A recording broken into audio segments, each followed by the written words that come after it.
At what point did this no longer become a hobby and become your job? In 2018. So I started this in 2011. Uh-huh. I was goofing around the internet. I always have. And I saw this reference to Bitcoin. And like the first time I saw it, I was like, I don't know what that is, but let me read a little more.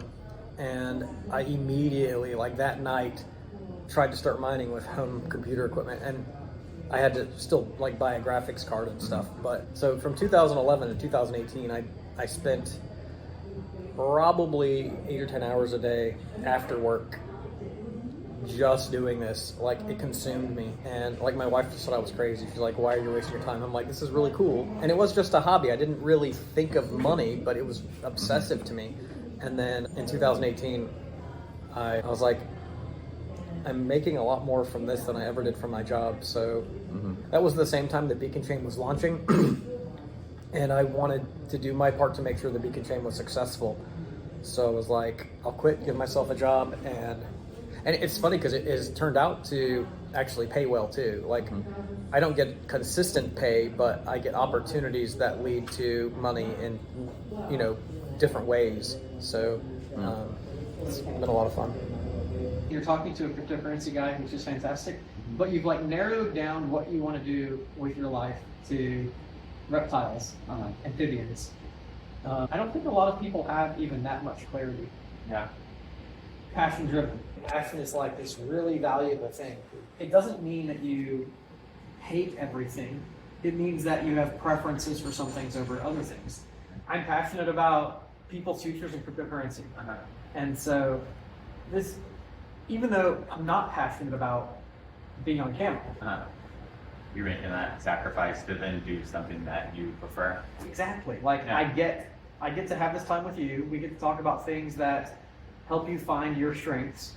And the trade-off is that I also like part of my job is doing things that are a little uncomfortable for me. You have something that is a little unique, a willingness to pursue passions. In geckos or New Caledonian geckos. There's like 4 main ones that everyone wants: the Lucianus, Chukua, crested, and gargoyle geckos. In research, it would probably just be specific. Like I would go all in on the gargoyle or New Caledonia, for instance, to maybe just the one field. A desire to follow a thread, like to find something and take the next step in it repeatedly. You're not saying, I'm interested in all lizards, all reptiles, all amphibians. I'm not interested in this broad class. That seems like a desire to drill really deeply into one topic and then continue following that thread. I do think there's some kind of benefit there, but I don't think every researcher has to be college educated to accomplish what they're doing. Bitcoin does have a limited supply. They're capped at 21 million. No more after that will ever be made. On April 19th this year, they're going to have a halvening where the issuance every 10 minutes will go from 6.5 Bitcoin per 10 minutes to 3.25?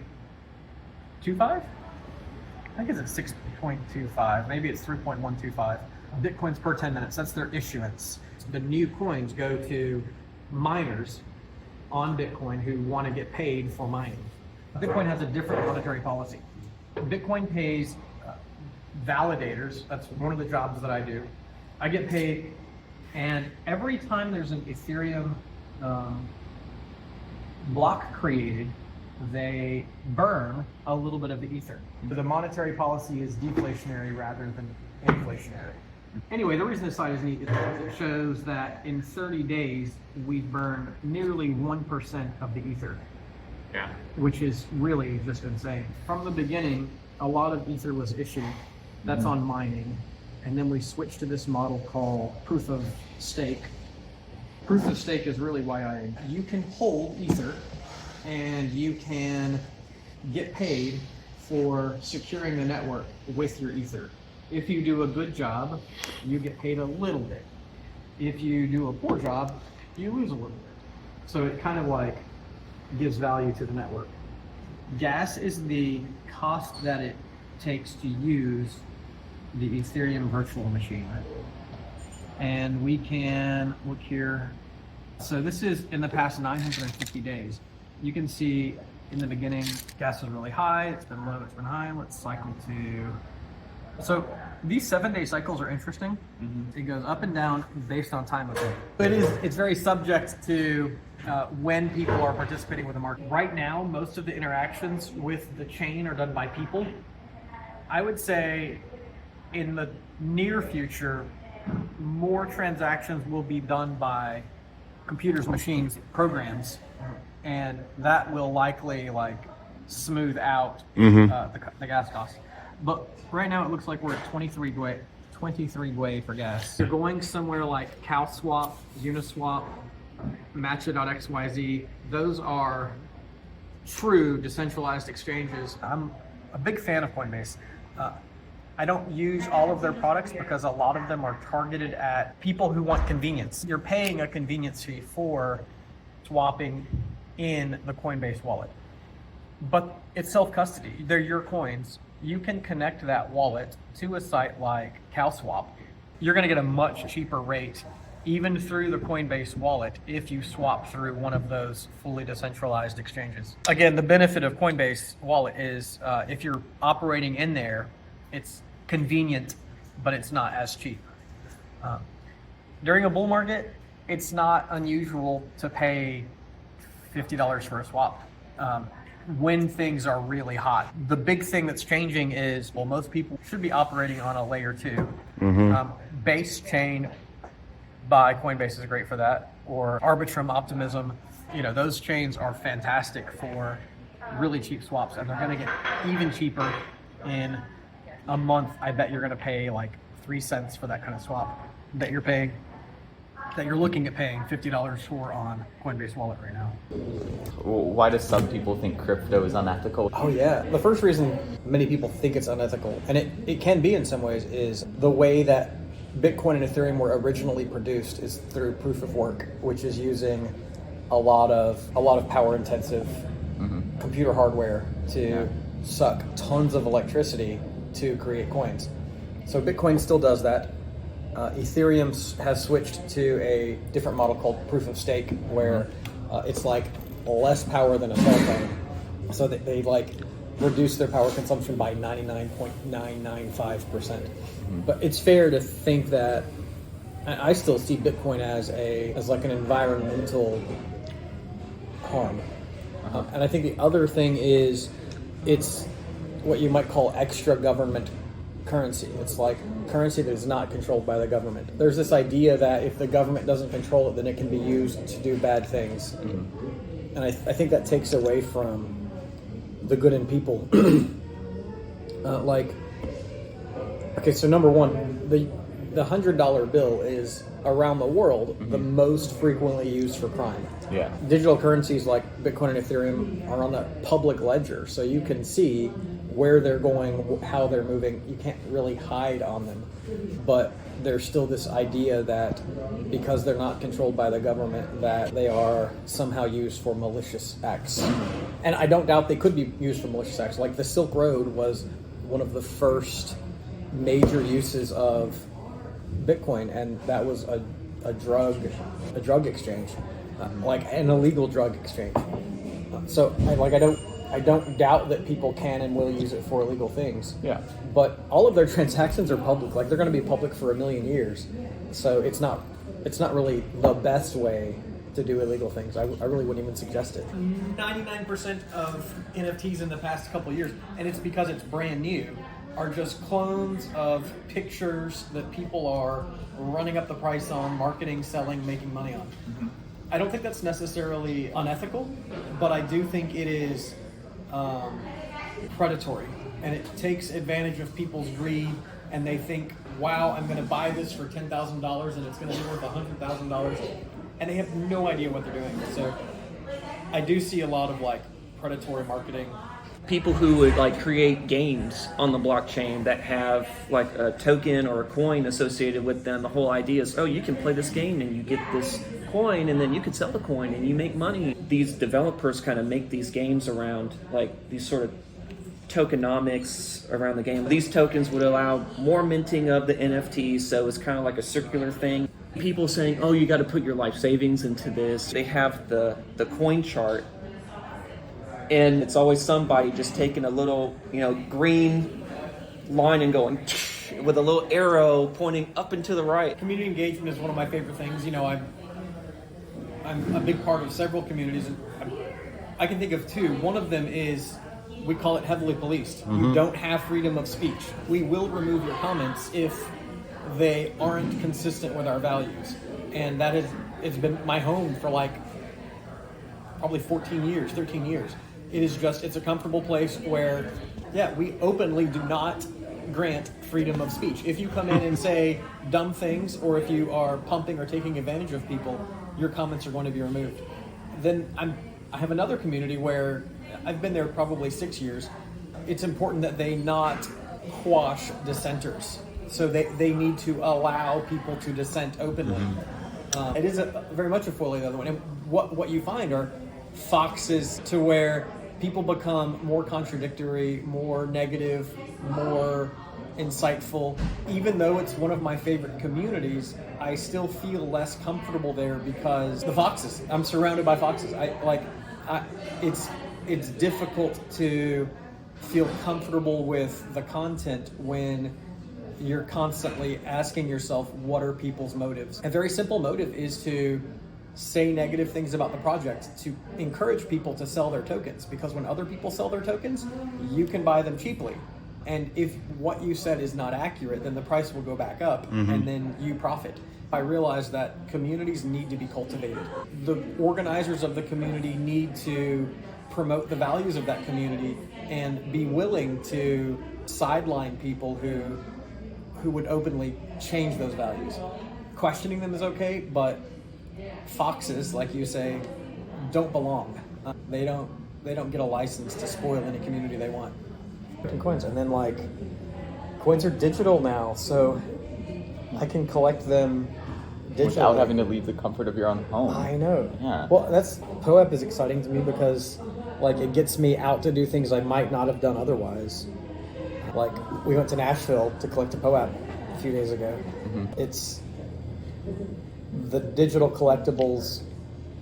I like to say that they make you more who you are, because you're I could have gone to Nashville anyway, but I went because there was a specific purpose that was engaging to me. Yesterday we were talking, what was the thing that you were most interested in doing in life? Gecko. Okay, and so there was some interesting thing about the geckos. Do the geckos have a unique appearance? The idea of NFTs. I'm not a huge NFT connoisseur, but I do see valid use cases for them. How do we combine your interest in geckos with an interest in cryptocurrency? The thing that hit me was you could create an NFT to represent each of the geckos. And the metadata would be when it was bred, who bred it, where it was bred. And then if you're selling them, you transfer that NFT to whoever buys it. And then if they also bred the gecko, they could use that NFT as a parent for future NFTs or future geckos.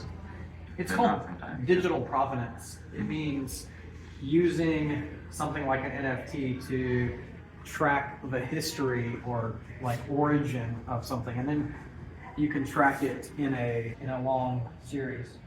If they have unique skin patterns, you can have a picture of the gecko as an NFT. The idea of that kind of NFT for a specific item is that it's unique. And if the geckos are not really unique, then it doesn't work as well.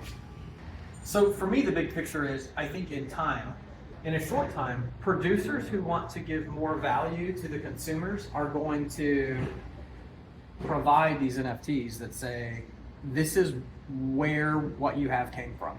And it's not just you create a gecko NFT.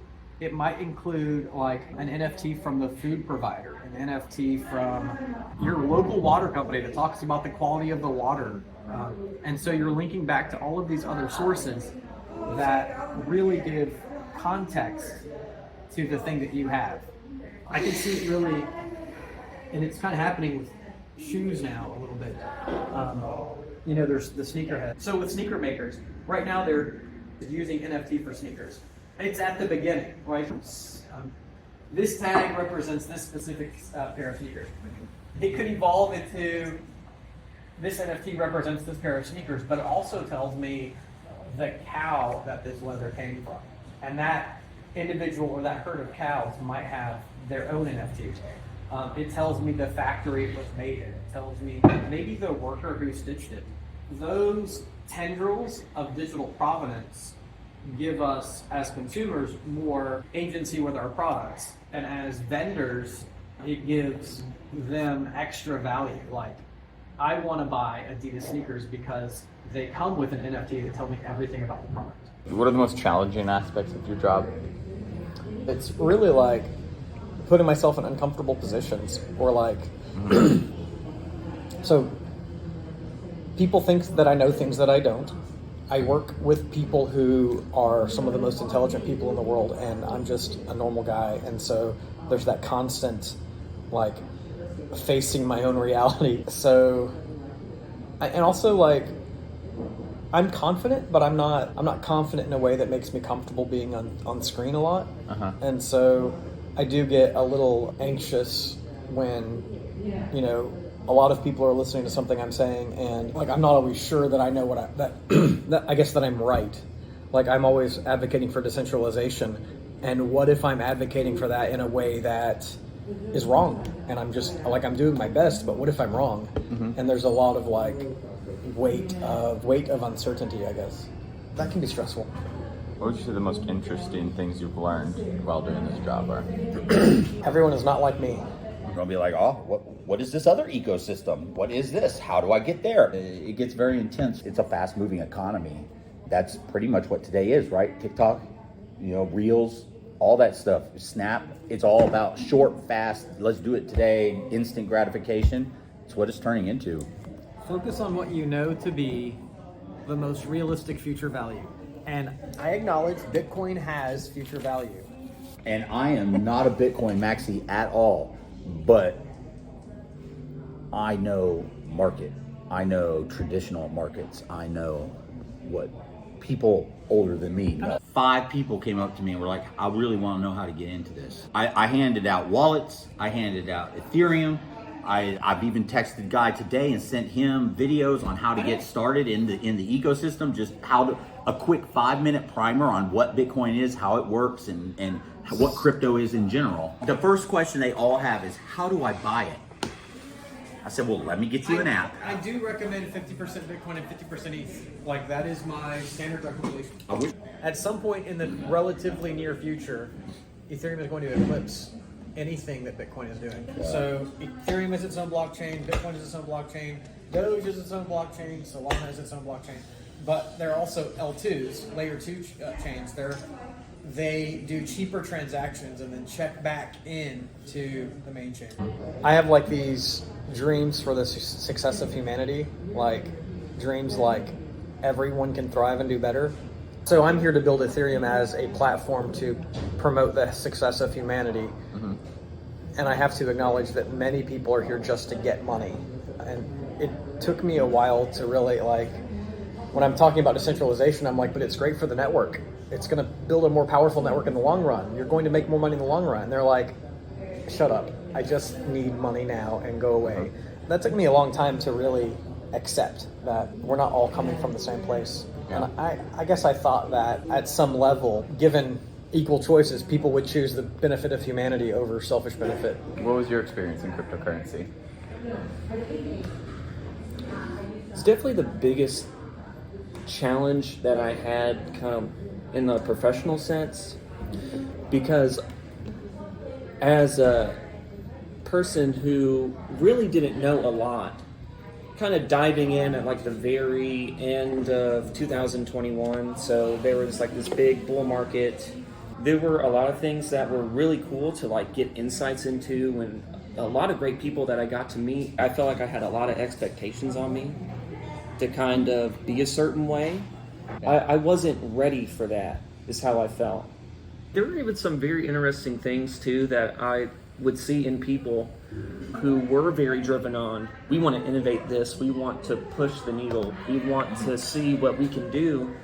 And then whenever I wasn't really around those kinds of people anymore, you end up running into people who are just like, oh, hey, I have this project that can extract as much money as possible from people. Are you interested? I was there trying to I want to find something I can work on. I want to find something that I can do and, feel like I'm actually good at it, that I actually add value to it, and that I can feel like I'm actually making a difference in something. You're trying to pierce the veil or kind of penetrate yourself into the actual good stuff. There's just a lot of crap in the way. And so it can be frustrating that there's so many people who just want to take, and you're trying to find people who want to give.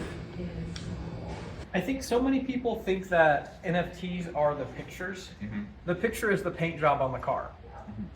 You do want a car with a nice paint job, but the paint job certainly doesn't represent the entire car. If we could move toward this is, a representation of data, then we would be so much further ahead.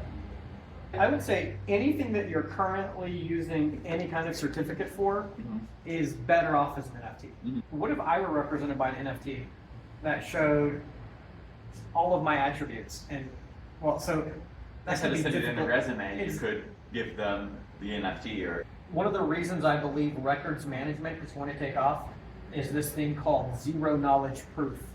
A zero knowledge proof means I can have a data representation that says my name, my driver's license number, my social security number, my date of birth, my medical history, my school history, and with that, I can choose which pieces of data I want you to see.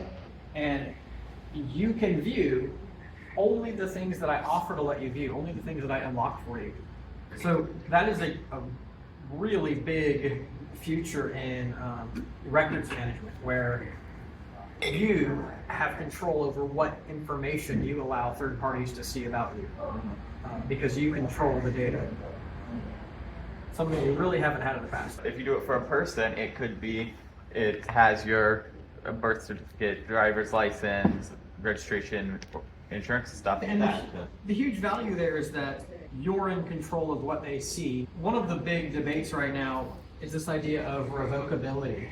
Revocability being, let's say that the state issued you a driver's license and you have this NFT that proves that you have a driver's license, but then you do something foolish and your driver's license is revoked, but you still have the NFT that proves that I have a driver's license. Yes. Yeah. So how do they revoke it? The thing that we are actually moving away from is this centralized provider authority. Let's think about something like maybe a property right. No one is allowed to take your property away from you. We want to tie this back to geckos. How are we going to make it work? I love the idea of giving an NFT along with the animal, whatever it might be, like a frog or a different species of gecko that do have more defining characteristics on them. I think that if I would start a business, that sounds like a great idea. I plan to at least get into breeding someday, but I don't know if it'll be just for my own enjoyment or if I will actually sell, make a profit. And if I do sell, will I make a profit? That's also an interesting thing, because we were talking about market liquidity earlier. Market depth matters. Nothing says you have to be the nation's biggest provider on day one. Even getting one sell is kind of like having your foot in the door. If you're putting all of this together, if you're like, this is the animal, this is the NFT, this is how I sell them, then all it takes is time and iterations. If you have this, I've been raising geckos for 5 years and I know exactly how to do it, I know where the market is, I've made $500 doing it for the past 6 months, then you're ready to walk out of high school with the next steps in mind. You are the business. You choose what you want to do and what you don't want to do, but you don't have the security of a job. Working for a company, you get benefits, you're all self-employed. Yes, you have to learn things you didn't know before, but it's not without a support net. You're not the only person doing that job. You are trained and you have other people supporting you. Yeah. And it's more expected to do things that you don't necessarily want to do because you're getting money to do it. That is the big trade-off there. A job takes away freedom but gives you money for survival. But yeah, you end up doing things you don't want to do.